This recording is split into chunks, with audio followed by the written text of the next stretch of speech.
Good morning. That beautiful music that you heard was Jamie playing What If God Is One of Us. We're so grateful that you are joining us this morning in whatever space you happen to find yourself as we gather as a community that loves to be together and is struggling at this time. We're going to begin with a reading from Reverend Susan Mankelsarrow. We speak to the God, the Goddess, the Spirit of life, the eternal. We speak to the mysterious thread that connects us to one another and to the universe. We speak to the deep wisdom at the center of our beings. We embody the yearning of all people to touch each other more deeply, to hear each other more keenly, to see each other's joys and sorrows as our own, and to know that we are not alone. Unless we create solitude for ourselves, and even then, community awaits us. Out of our yearning, we have come into this religious community. May we help each other to proclaim the possibilities we see, to create the community we desire, to worship what is worthy in our lives, to teach the truth as we know it, and to serve with justice in all the ways that we can. To that end, our yearning is assuaged and our lives fulfilled in one another. Let us go now into the silence of the faith that is unique to each and every one of us and still the same. I invite you just to be silent for a moment as we gather.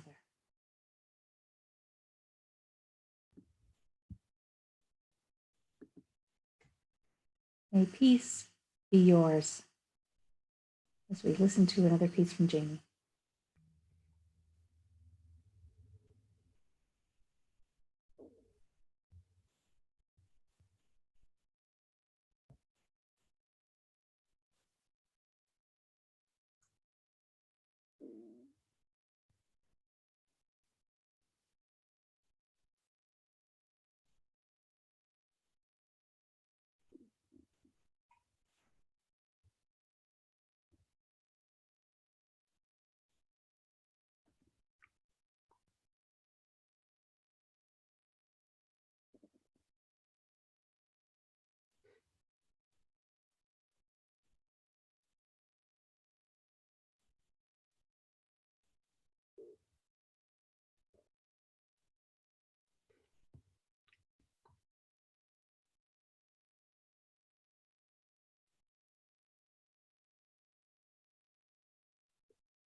Okay, well, I think many of us could not hear Jamie playing, and I'm sure it was beautiful. If you could hear him, yay! I'm going to invite you now, if you have a chalice or a candle at home, to get it out and to light it with us, as our other leader, Karen, is going to do our opening reading.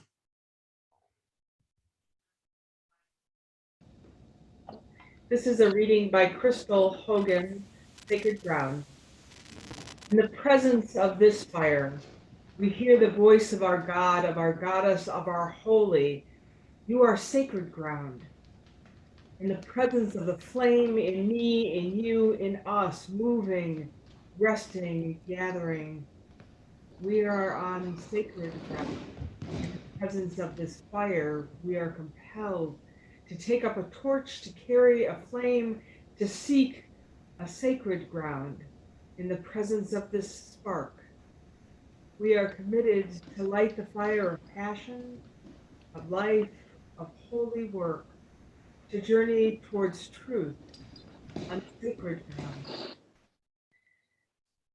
I ask you now to join me in saying our covenant alive that you should see on your screens now.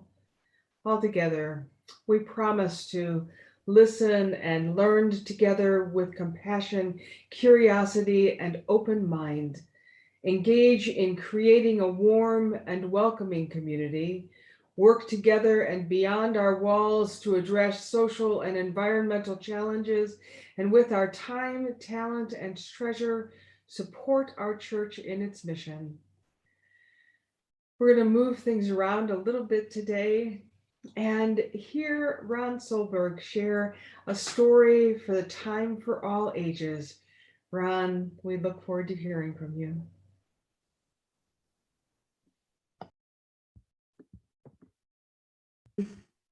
Just before Ron talks, oh, go ahead, Ron. God has many names by Mary Ann Moore. Once upon a time, a girl and a boy played together while arguing with one another. Sometimes they argue about who could swing the highest, and sometimes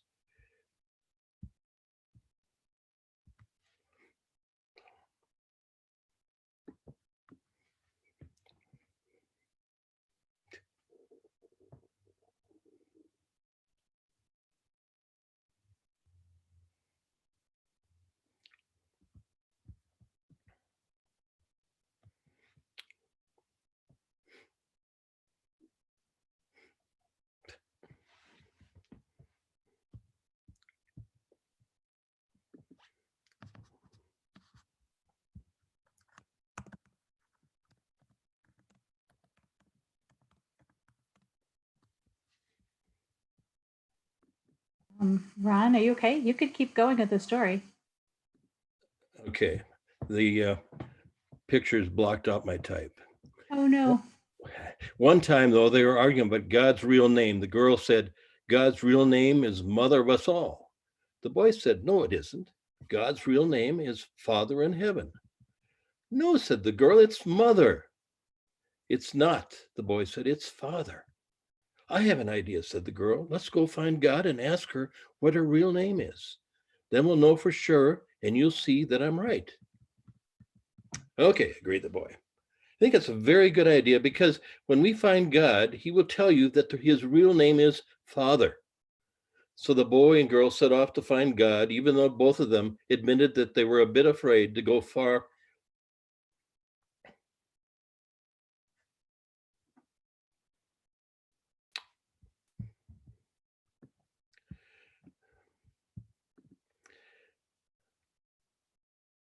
Go far from home, and they might be afraid to talk to God. After they had gone some distance, they met people carrying food home from the market. They said to the people, we are looking for God so that we can find out what God's real name is.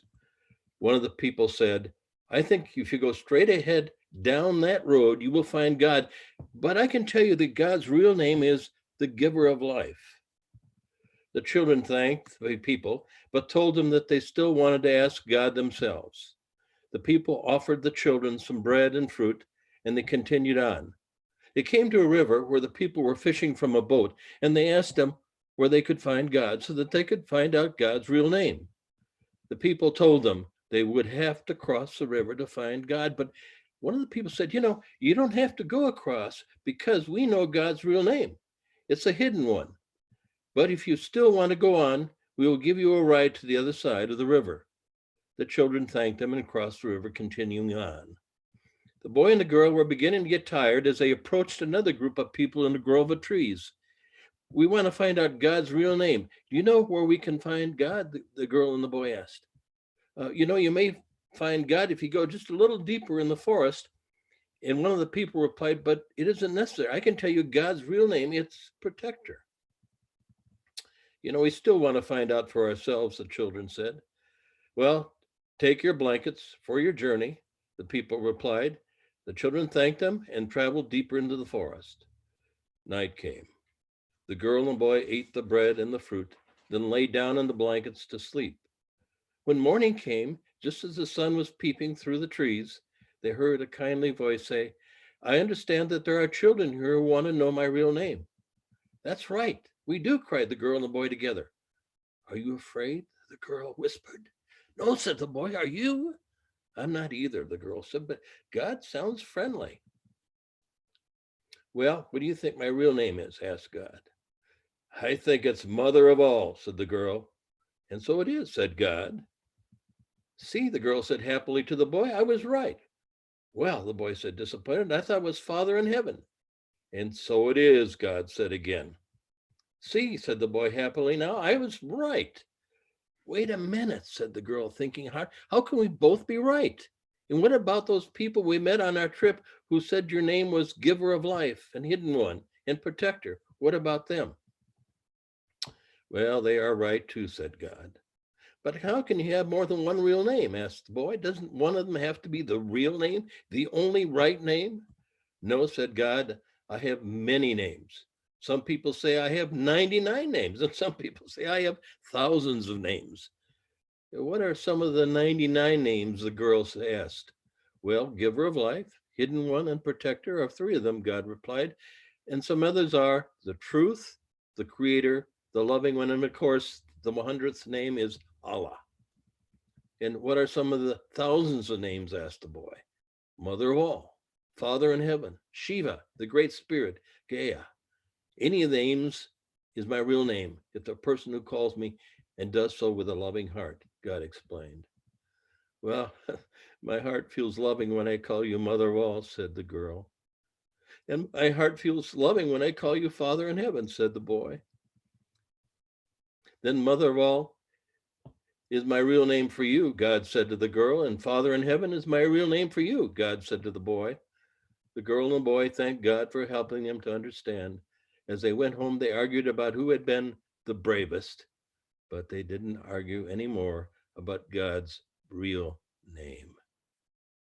Now, please join in singing our opening hymn with the Tepema family.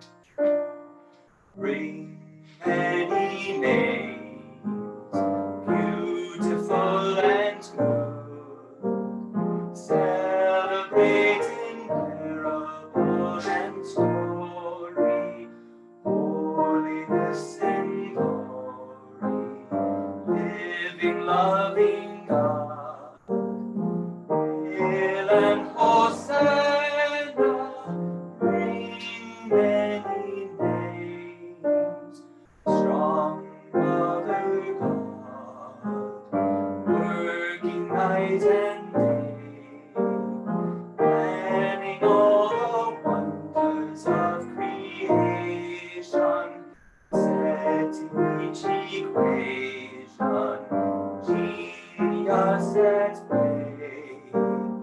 Hail and Hosanna, strong Mother God, warm Father God, hugging every child, feeling all the strains of human living, caring and forgiving, till we're reconciled.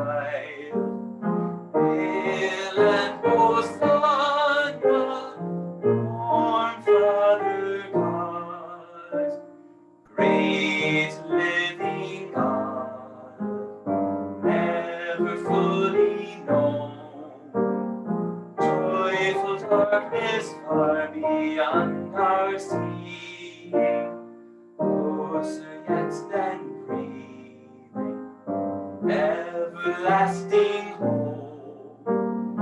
Hail and Hosanna, great living God.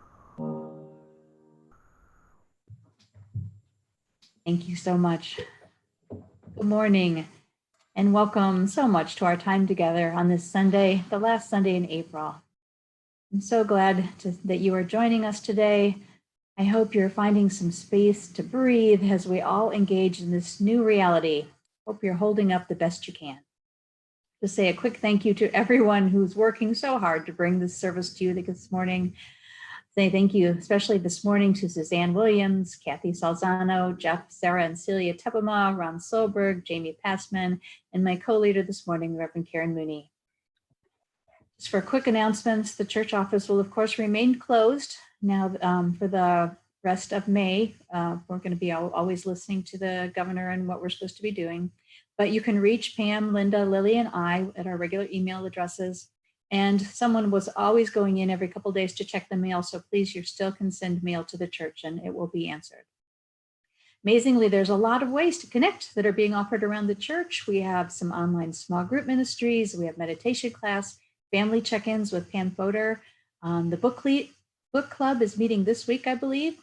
And if you might be willing to host an online chat, please check in with Linda and she can get you the information that you need and she can get you on the calendar.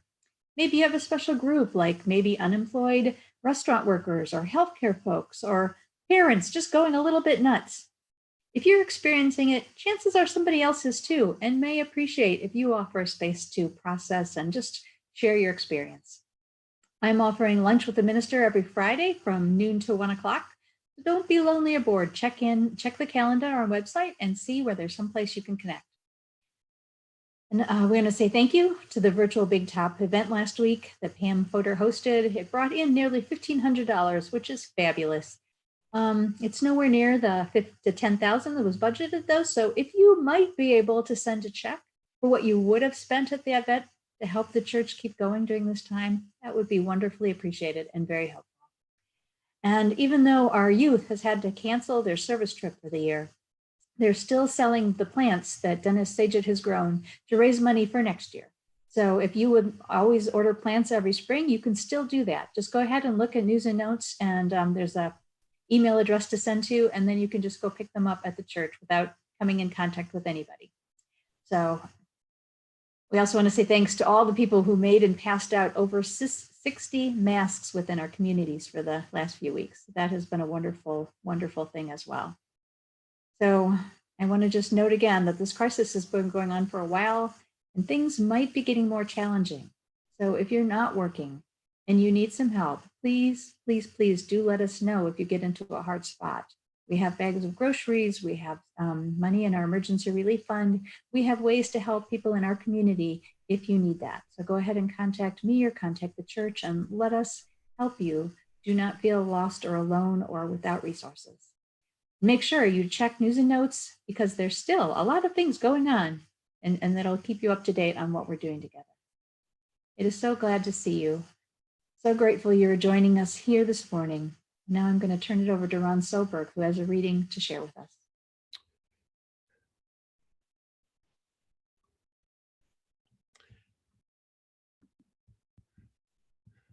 I Do Not Have a Personal Relationship with God by Patrick Murphin. I do not have a personal relationship with God. I've lost his phone number. He never answers his mail. He's not there like an old neighbor to fix my broken lawnmower and hand me a soda on a blazing hot day. And when I rip my shin on a jutting shelf and cry out his name, he does not rush to me with Band-Aids and peroxide and even some Lysol. He does not, at times of vexation, when my world lies shattered, my relationships ruptured, my children insolent, my finances hopeless, come with soothing counsel to my side. He does not take my requests like a long distance dedication and America's Top 40, or deliver within 5 business days, or my money back, or on my catalog order. My business is not important to him. I do not have a personal relationship with God, but in quiet moments, in the familiar whistle of a red-winged blackbird on a cattail, or in spider webs glistening with dew, in the grass of a clear sunrise, or the passing attention of an old cat. He, she, it, whatever does not speak or do or answer, but admits to me in fleeting union with the greater. Thus ends the reading.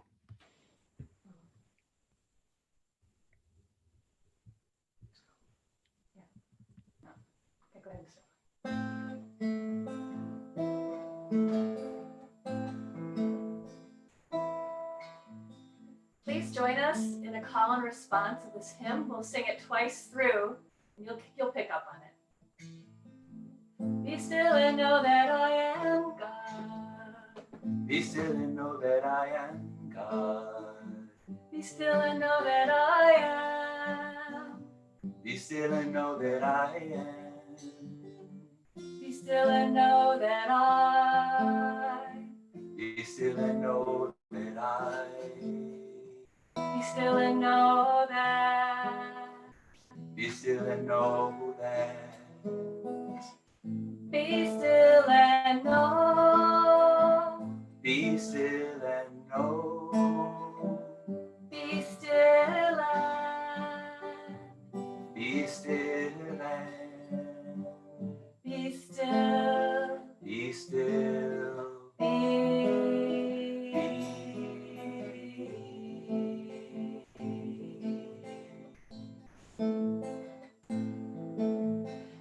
Be still and know that I am God. Be still and know that I am God. Be still and know that I am. Be still and know that I am. Be still and know that I. Be still and know that I. Be still and know that. Be still and know that. Be still and know. Be still and know. Be still and. Be still and. Be still. Be still.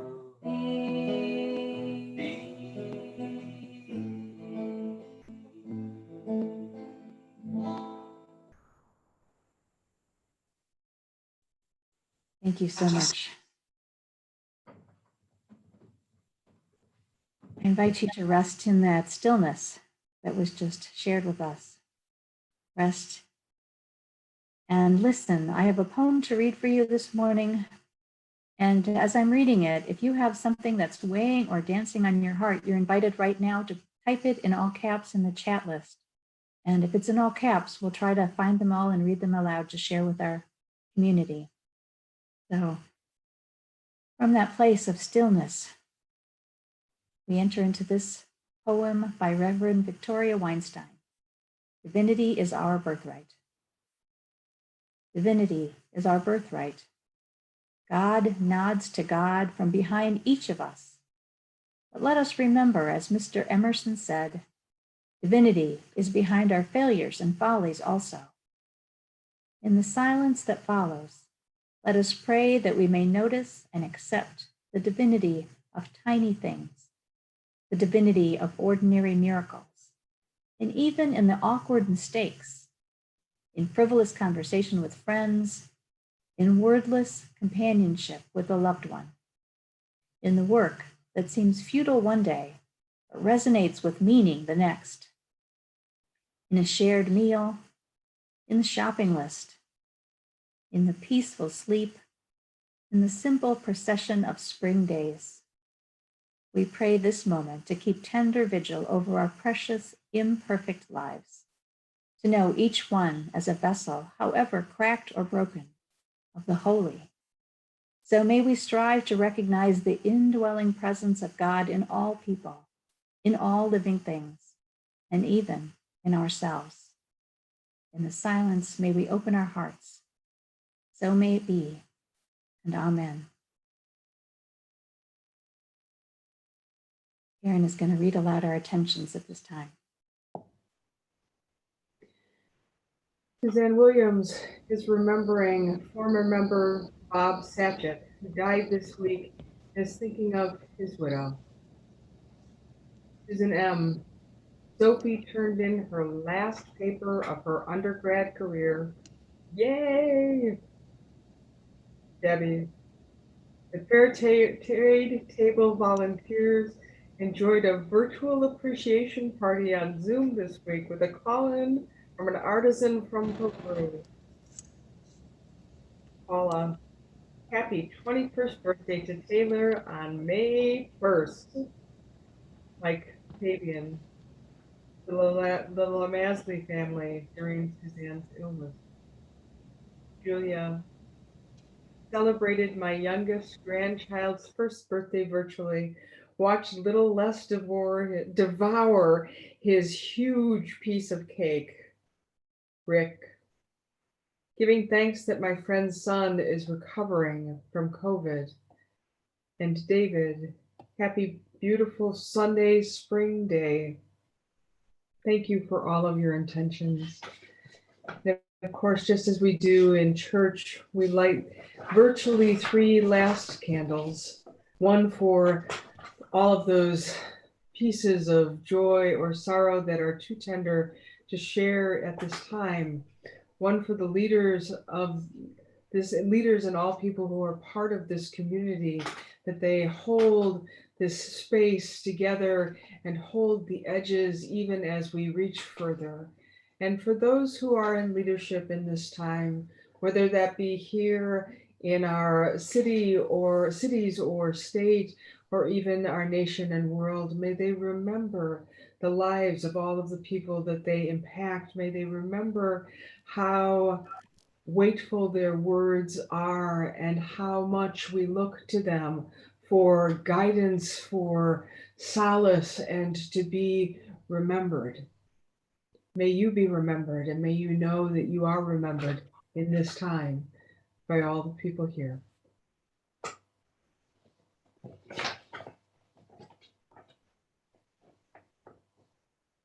We'll now join the Tepemes in singing Spirit of Life.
A Tender Te Deum by Reverend Marco Bellatini. St. Francis said to the almond tree, "Speak me of God," and the almond tree blossomed. You, O God, no longer seem to be around these parts. I take it you were destroyed at Hiroshima and Bergen-Belsen, along with all those creatures you once said were made in your image. Or maybe you died more recently when the hurricane hit the Gulf Coast, or during the earthquake in Haiti, or in a village in Somalia or Afghanistan. Your fragile ancient form has certainly been crushed under the mighty hooves of the golden calf that marches down Madison Avenue and Wall Street. And I can't help but notice that in bully pulpits everywhere in America, you are being crucified daily. And with scant hope of resurrection at that.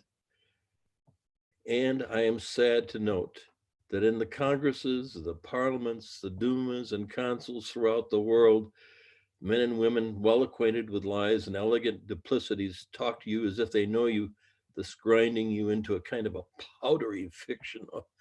Oh, nevertheless, O ancient days, when I, as it were, speak to the almond tree or the cherry or plum, I speak to them by writing prayers about spring. I can say aloud in church, look, they blossom wildly and scent the air so strongly I grow faint.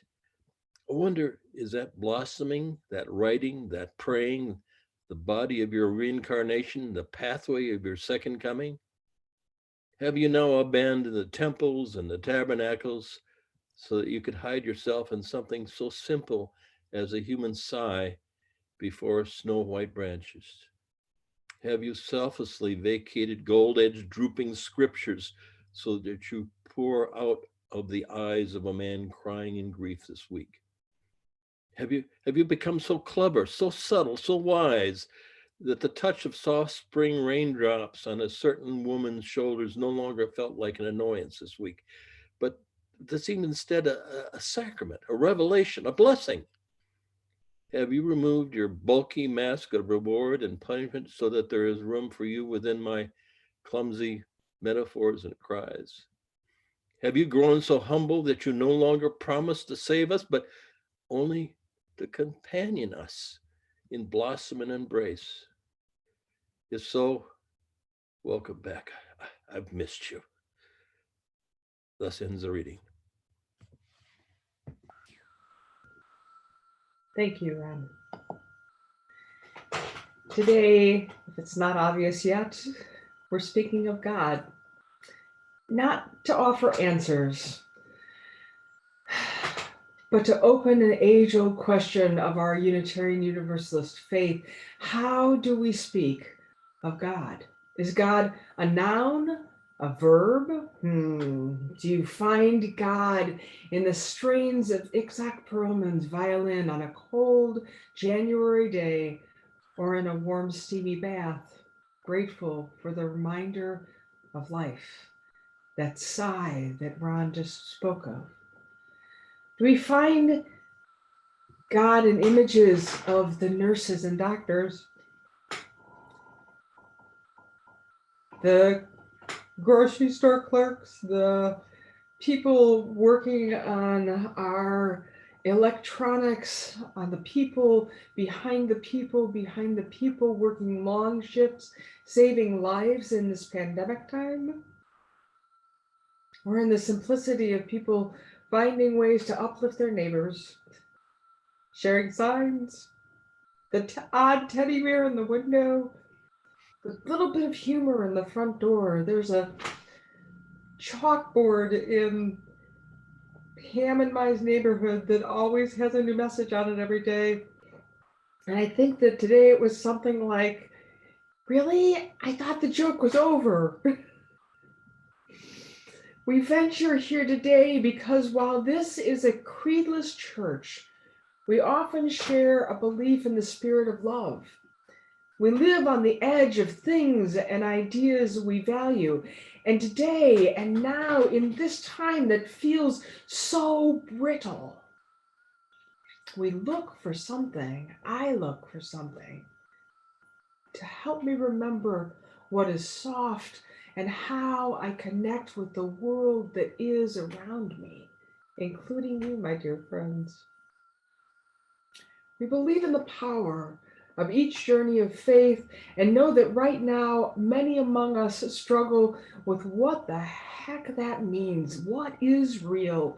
When everything is experienced through a two-dimensional screen, how do we sustain the isness of us in this particular moment? Today, we pause to wonder how we might speak of God ourselves in the privacy of our hearts so that we can speak of God and bring a shared language of healing into the world that is much, much in need. And not just because of COVID, but because of how some of us are responding to that. These are big words to describe these things that make you know that it's really important. Eschatology, theodicy, theological anthropology, Christology, soterology, justification, sanctification, pneumatology, eschatology. Oh, we ministers love these words. They make us sound like we know that we're saying something. But each of these terms, though they hold a weight that is deep, also holds a schism that has caused pain instead of the triumph of a shared faith.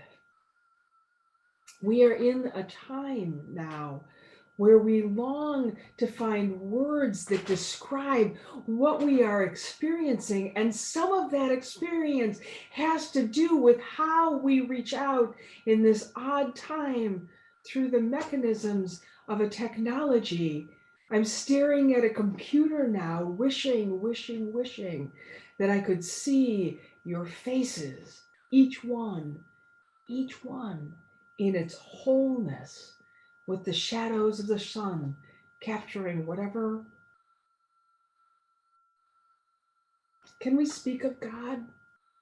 Of that holy thing that connects us, that is between us, that holds this whole thing together? Can we speak of God? Or is God a term that simply has produced too much evil? The truth is that there are many depictions of God that embody hate, embody privilege, depictions that underscore our differences rather than that connectedness. These stories, we must at least acknowledge them, because within them sit the fears that we try desperately in this time and in all times to reach beyond. Why does the person next door to me say that they believe in a God of love and then turn their back on someone when they're in need?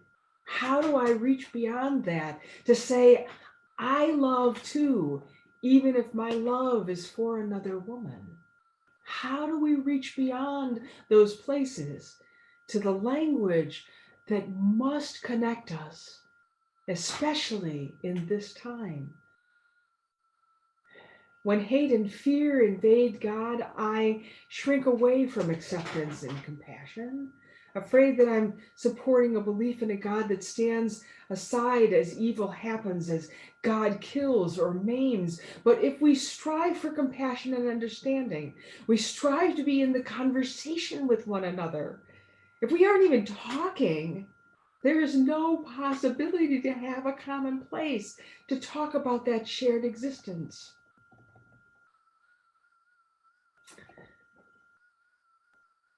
I spent yesterday morning and some part of the afternoon learning about having deep conversations to allow a real connection. It's something called deep canvassing that I'm working on with UA and I. And it's about this technique of actually saying everybody has a story to share, and every story that we share should be listened to and heard, and every story that is listened to and heard actually invites us into a different way of being. To communicate honestly, we have to acknowledge that the edges are raw and different. We may not tolerate when your beliefs become actions, but I cannot stand aside and allow violence that is supported by religious faith. But I must be able to hear you so that I can listen for the values that are underneath there, where we might find common ground, that sacred ground that we talked about earlier.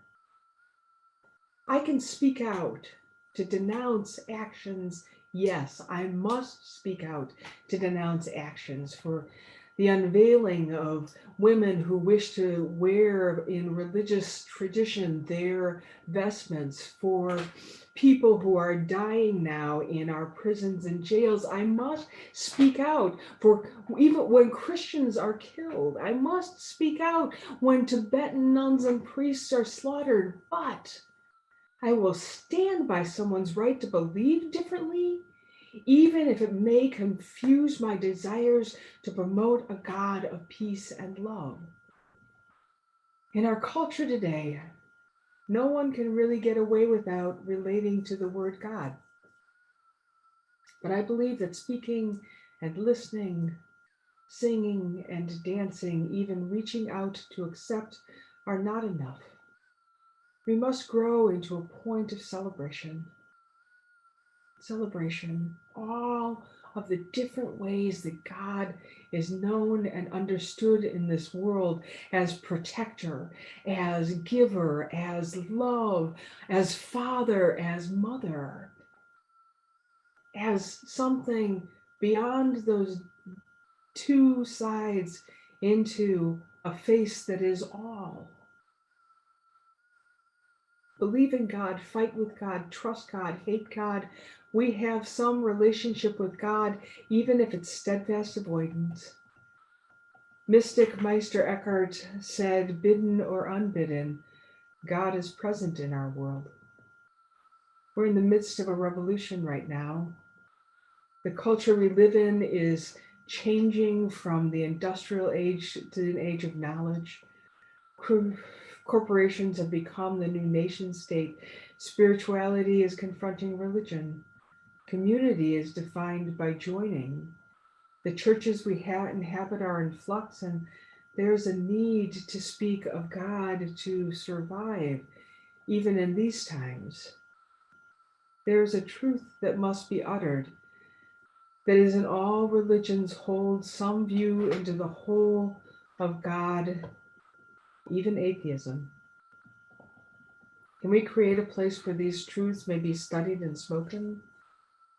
How do we act to support our calling to perpetually seek the truth, to live the values that we espouse, to speak of and in faith, to live of and in our values?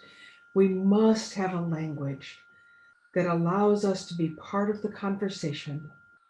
Let us speak of God so that what we value, respect, connection, love, is not left out, but is remembered as central to the many, many faiths that make up this world. Everything is holy. Everything is holy now. But if we don't have the language with which to speak, that voice, my friend, I fear, in particular in this time when we speak in two dimensions, may be lost. And that would be a terrible tragedy. Everything is holy now. And now we'll hear from Peter Mayer.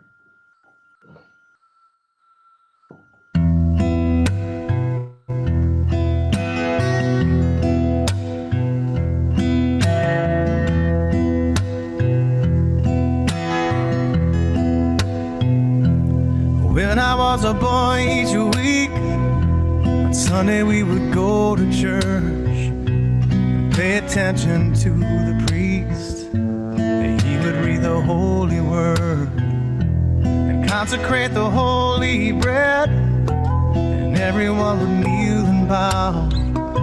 Today the only difference is everything is holy now. Everything is holy now.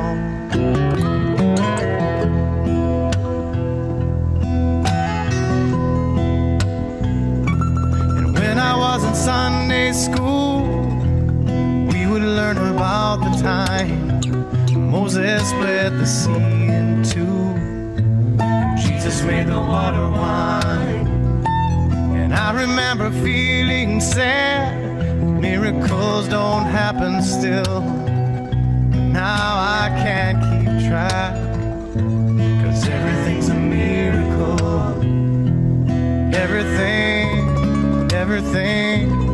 Everything's a miracle.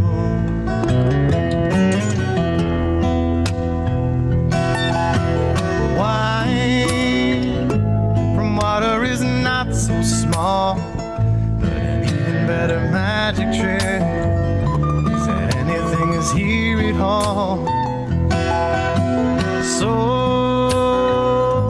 the challenging thing becomes not to look for miracles, but finding where there isn't one.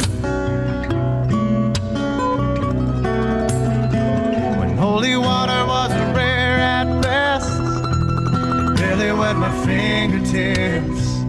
But now I have to hold my breath like I'm swimming in a sea of it.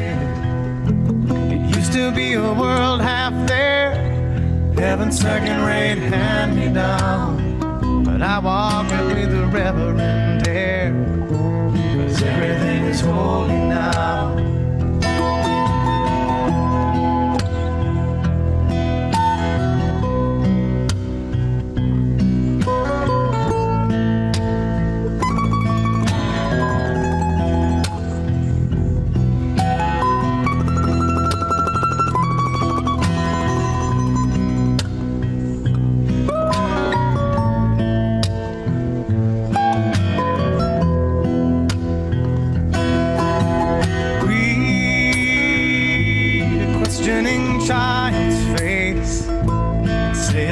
Testament that be very hard to say. See another new morning come, say it's not a sacrament, I tell you that it can't be done.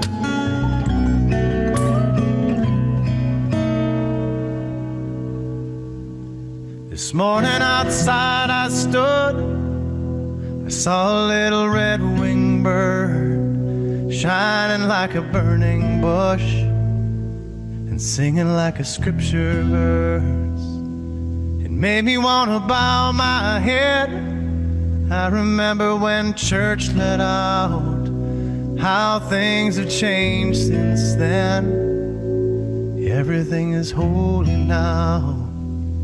It used to be a world half there, heaven's second-rate hand-me-down, but I walk it with a reverent air, 'cause everything is holy now.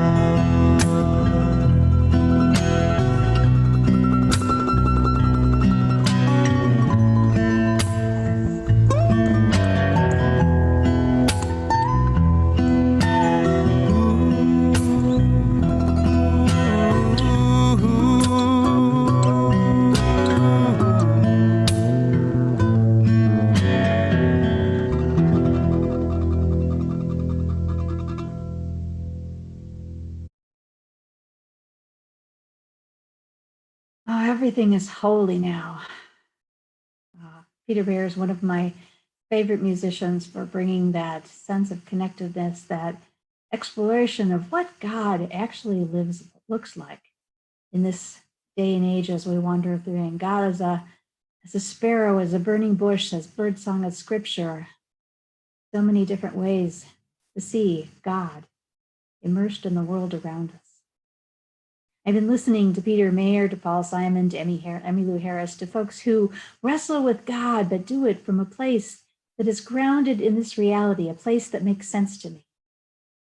And I've been trying to wrestle because I'm looking to find some comfort now, some familiarity, some rest in the middle of this challenging and really draining time. I've been thinking about God, or at least about that box that's full of concepts and ideas that we call God. Because for myself, I've been yearning for some sense of solidity, something to hold on to, which is bigger than myself in this landscape where it seems like nothing is solid.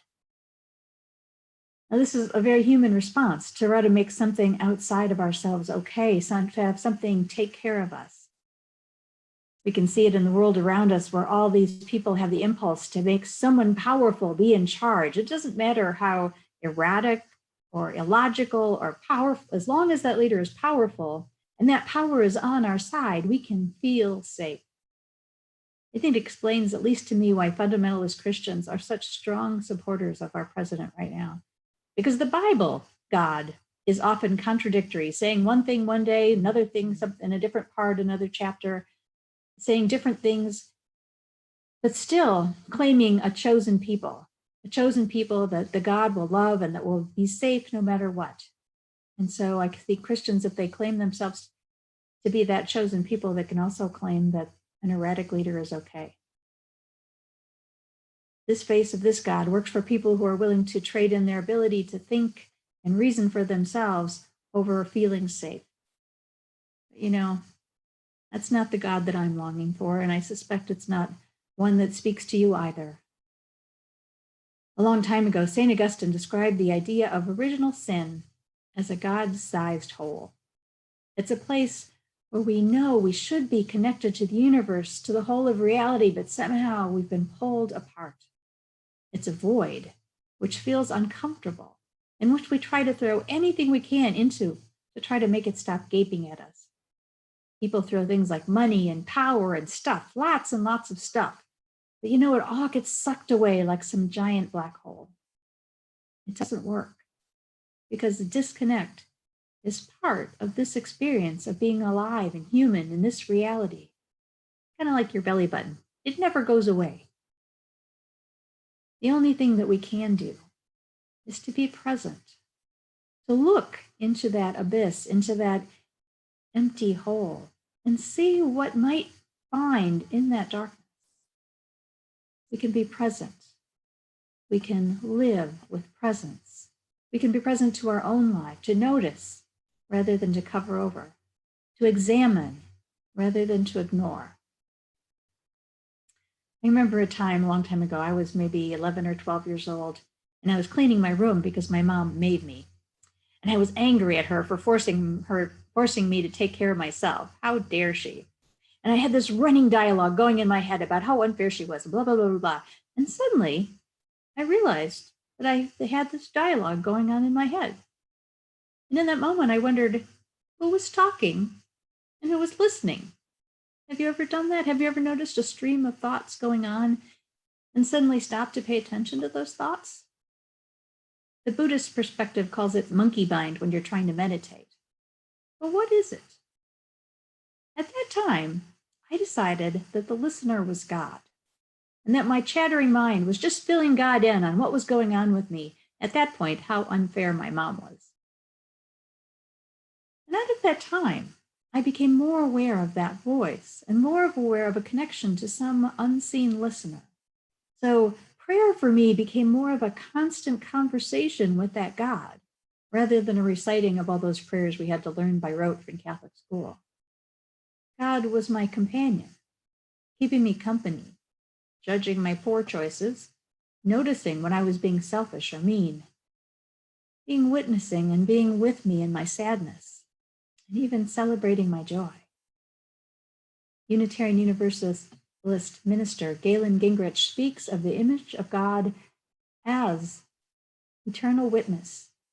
He says that God is that which is present to everything that has ever been or ever will be in this reality. God is the memory of a tree falling in the wood. God is the presence with a person dying alone. God is knowledge of that kind act that no one else saw. This face of God sees and mourns and witnesses. It gives affirmation to all the pain and suffering, all the forgotten and discarded, all of those who are poor or being oppressed. And the thought of this God does comfort me. It helps me feel a little bit better knowing that all those poor people who are dying alone from the coronavirus are actually being witnessed by this God. But you know what? Even this wide understanding of God is still only a box. Really, God is always in a box. My image for God is one of those. Do you remember the photo mosaics that were popular for a while there, when it was a picture of a person, that picture was made up of all these other little pictures of other people? And for me, that's what God is. Each of us are making up that photo mosaic of God. Not only each one of us, but each and every aspect of this entire universe are making up that photo mosaic of God. And so we are both our God and within God in the same moment. Some people take this, that they have the box, that they understand the box that God is in so well. But Anne Lamott says that you can safely assume you've created God in your own image when it turns out that God hates all the same people that you do. For us humans, it's pretty much impossible not to put a box around God, because we are finite beings trying to wrestle with a concept of the infinite. There are not enough words for something that is beyond language. We're not going to understand a God in our heads, but we can experience something that is beyond words. Unitarian Universalist theologian Tendeka calls this experience love beyond belief. Jumping off from the work done by Friedrich Schleiermacher in the Age of Enlightenment, she says that every person has an experience at some point in their life of this connectedness to all things. But that each of us takes this physical experience and then creates a story in our minds to make it make sense to us. So these people who have had this experience in a church or religious venue accept the story that the church is telling, and God becomes that story. And people who experience it maybe in a beautiful piece of music allow music to become ultimate, that filling up for them. And people who have had this experience in nature might become avid naturalists or know God as centered in the natural world. And for people who maybe can't explain what happens, and so just push it out of their brain. They don't want to think about it ever again. And so it's easier just to say, there is no God, and I'm not going to think about it. But it is a common human experience of being human. But the interesting thing is we all have this common experience, and the stories that we create actually separate us out from one another. How can we find our connection? How can we find our place in that mosaic? How can we know that each and every person around us is also part of that face of God? Author Francis Weller says that it goes back again to that God-sized whole. He wrote an essay titled A Beautiful and Strange Otherness. And in it, he talks about a grief-laden otherness at the heart of our existence. He writes, we are rooted to place, to soil, to brambles and oaks, to the stories that have arisen out of the night mist around an ancient fire, told by the old ones who no longer inhale the sweet scent of smoke or sage. To remember our eternal bond with this beautiful and strange otherness is to recall our deep time heritage, our mythic inheritance, which is embedded in bone and breath, end quote. Embedded in bone and breath. We cannot be separate from this earth. We are of it, and we are in it. The longing that we feel is a longing to remember our connection to the wholeness of life. I know that I am longing in this time of uncertainty and separation. I know that I feel that grief-laden otherness and yearn for the all-knowing, all-seeing God of my youth, the one who's been present the whole of my life. Now, I have no stories big enough to hold the whole of that longing if I remain within this finite body.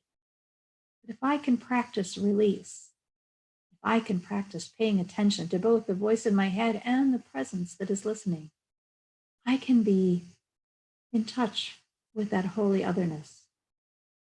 Poet Robin Van Dreffers writes, we must uncenter our minds from ourselves. We must unhumanize our views a little and become confident as the rock and the ocean that we are made from. The rock and the ocean, the natural world all around us.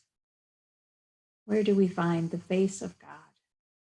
In the Hebrew scriptures, God's name is I am, a statement of being, a statement of constant presence to each eternal, new, rising moment. Maybe the closest we can ever come to knowing God is to be present to our own lives in each moment. You are the face of God in each breath, in each heartbeat. You are connected beyond measure or worth to every other face of God. I invite you today to rest in that unknowable, unshakable connectedness. Let the peace of that ongoing, every moment creativity fill you. And if you are so moved, take a breath and say thank you. Amen, and blessed be.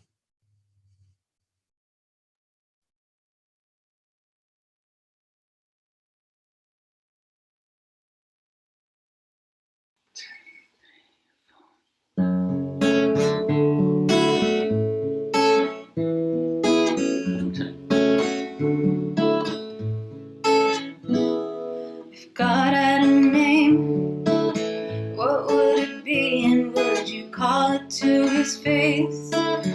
If you were faced with him in all his glory, what would you ask if you were just one question?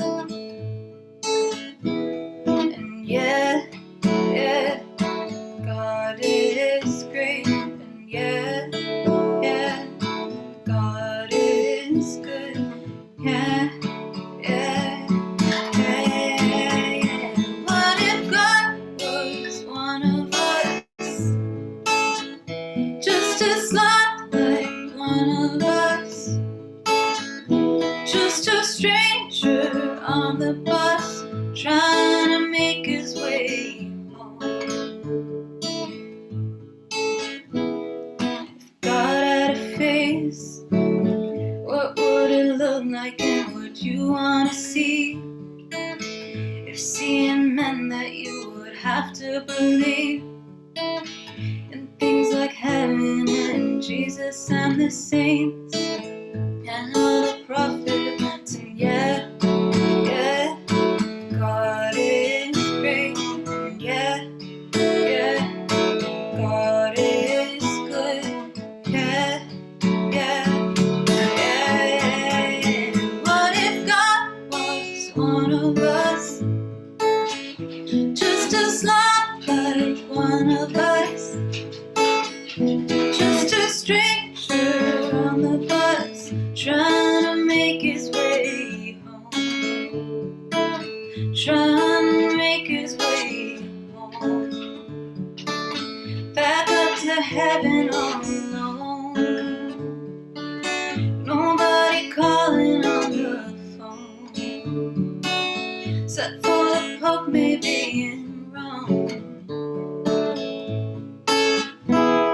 And yeah, yeah, God is great, and yeah, yeah, God is good, yeah, yeah, yeah.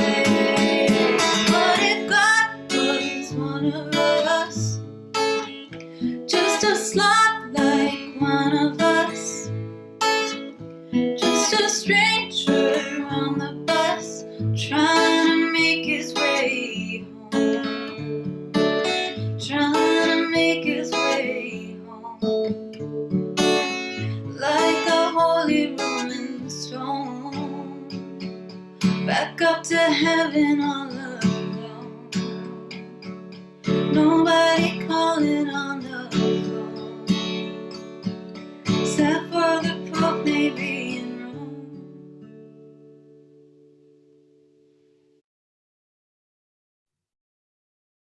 Oh, thank you so much. That was so beautiful. We so appreciate all the gifts that this community shares with one another, which brings us to the time when we talk about how we support one another in this church. Again, maybe you're no longer in your jammies because it's so nice outside that you're already dressed to go out in the yard, but there's no basket to pass, and I'm going to still invite you to say our offering words together, remembering its truth that we support one another from afar. This church is made up of all of us, is what we learn together, the work we do together, the fun we have together. It is what we share with one another, the people around us, and with all the world. This church is made up of only us. So I'm going to ask you right now if it's at all possible to continue supporting the work that it does. There's a donate page on the front, donate button on the front page of our website, which takes you to where you can make a donate online. If you can give some amount to the work of this community, we are immensely grateful. You can also still mail in your pledge checks or any checks to the office, as we will continue checking the mail. And thank you to so many of you who have done that in the last week or so, where our coffers are finally getting a little bit better. Hopefully, I hope you've heard from someone in the church recently in the last week or so. We've been trying to call and check in on every single person and see what's going on with you, what's happening, what you might need, how we can support you, how you can, and share how you can support the church. So if you haven't heard from anybody, make sure that your cell phone number and your email are updated in the in our directory. And if they are not, go ahead and send up that updated information to the office so we can make sure we can reach you. Even though we try to update every year, we find somebody who still has their home number there when they've turned off their home phone, or all that kind of stuff goes on, because the world just keeps moving. Now, we'd love to stay in touch. So now we're gonna take one more breath and have a little bit of music from Jamie. Thanks, Jamie.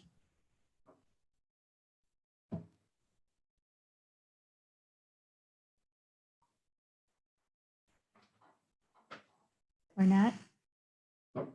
Maybe I was wrong. Maybe we're just going to sing our closing song, number 29, Joyful, Joyful, We Adore Thee.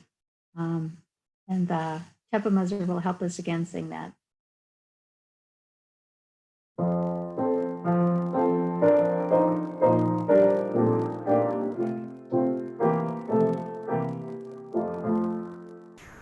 Joyful, joyful, we adore thee, God of glory, God of love. Blossom forth like flowers before thee day and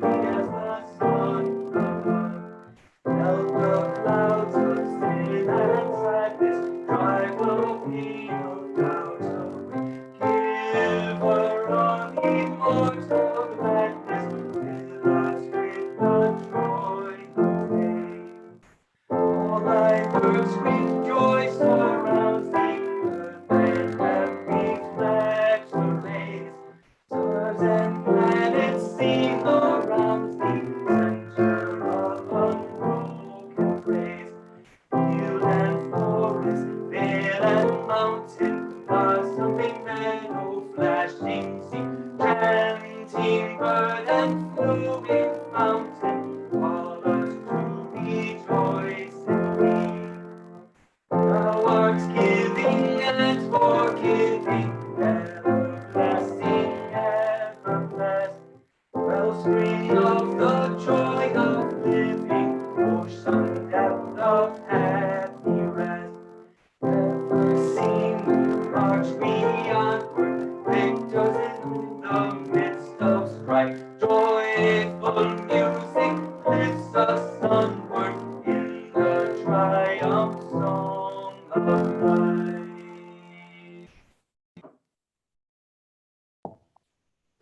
Thank you. And with these words, we extinguish our chalice. The words by Jeffrey Simonkiewicz. When we scale the last walls which our hardened hearts have built, and we come face to face finally with the blessedness of one another, then we see these struggling fellow pilgrims with whom we share this space and are no longer robbers, pirates, or thieves, but deepest friends, most intimate souls. To see this creation with the eyes of God means seeing with the eyes of peace. To scale these walls of alienation and despair means living our lives in truth with justice. It is the simplest call of all, in essence, to open ourselves to God.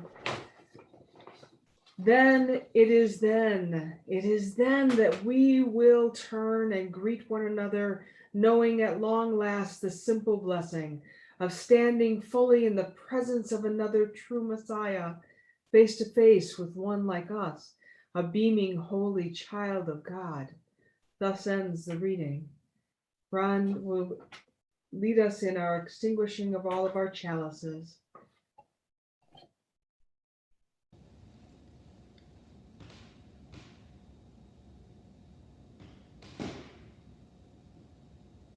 We extinguish this flame, but not the light of its truth. The warmth of this community, or the fire of our company, we carry in our hearts, share with all.